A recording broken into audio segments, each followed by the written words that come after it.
to make my own choices.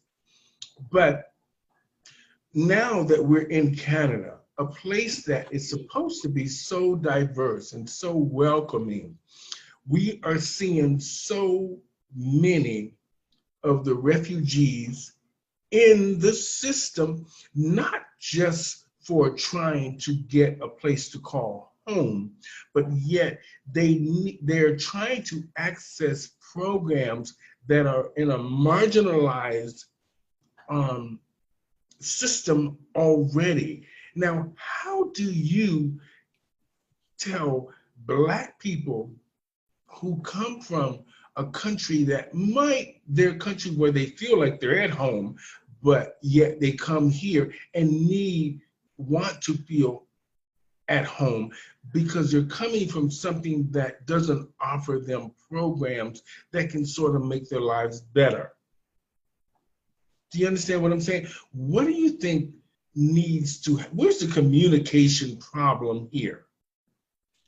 So what I hear from you, Stephanie, is newcomers not being able to navigate systems. Again, we as Black people have issues navigating systems, and I think there needs to be some sort of bridging of the gap. I think social services, ASOs need to step in right at that beginning stage. I think we need to hold them by their hand and bring them into our country and deal with what those issues are. And I think too many times they're coming in, slipping under the radar, And so that's when we get into the problems. And that's what I mean by navigating the system. So if we can get in there right when they come and help them navigate the system, I believe that process would be a lot better.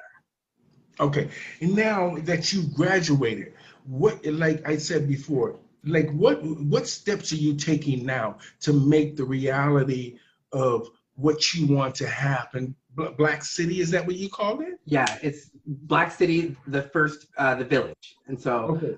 I've actually got some friends on that. Okay. Yeah. Now, so you've left Black Cap altogether?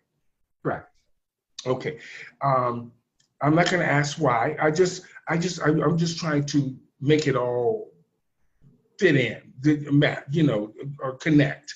I want to have I wanted the people out there to have a real connection of resources, where you stand, how you can help them, and if you can't help them at this time, but yet you can still give them valuable information that can guide them along their way. Now, Pride is coming up in Toronto.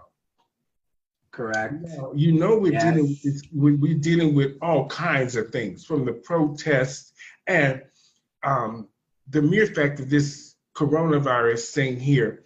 Plus, we have, you remember last year when we had the preachers, Black preachers in the village? Yeah. We're going to have that again, I'm sure. So what do you think how are you going to get the message out about AIDS prevention, HIV prevention, when we are dealing with this coronavirus? How do you deal with that? So it's funny you said that. Like you, I come from a very Christian background, and sex wasn't really talked about. And you talk about these Black men with their Bibles in there. That often is a very scary point, and that can be a definite sign of people to run away. So I think it's really important for our religious leaders to reach out and have those conversations with the people, because remember, our people thrive within our churches. So if you're away from that and you don't have that kind of flock, things can get very difficult. So what I would like to look at is means of communication. So I have a chat group. There's QR codes that people get. You scan it, it automatically gets into a chat group. People can ask questions day or night, and I'll try my best to respond to them. If I don't know the information, I'm online looking for it to give it to them. And these sometimes are people who don't have homes, people who really need the information right now, people who are actually street involved as well as substance involved.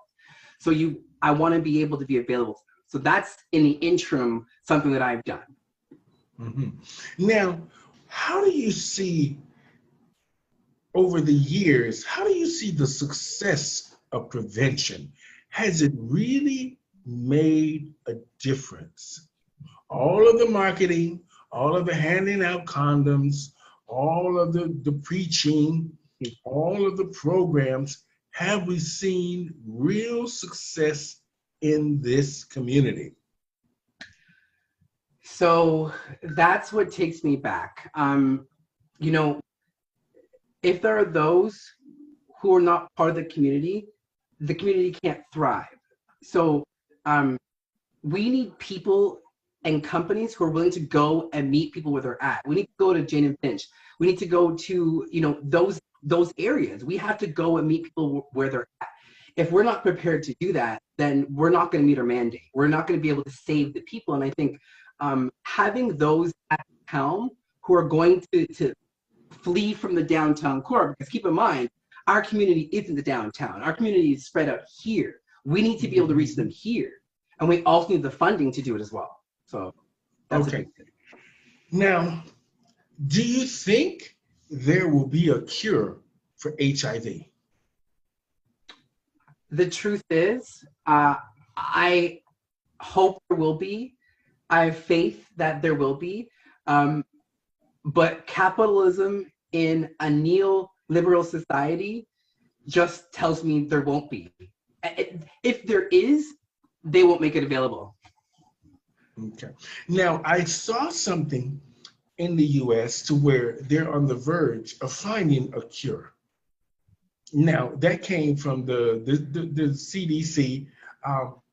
And as far as I'm concerned, until we know and we have the right data and we're getting the right information from the right forms of government, I'm just looking at it as though I am very happy that so many people are surviving at this time, because I'm saying that there must be some success in a big way, because we're not seeing people die like they used to, which is a good thing.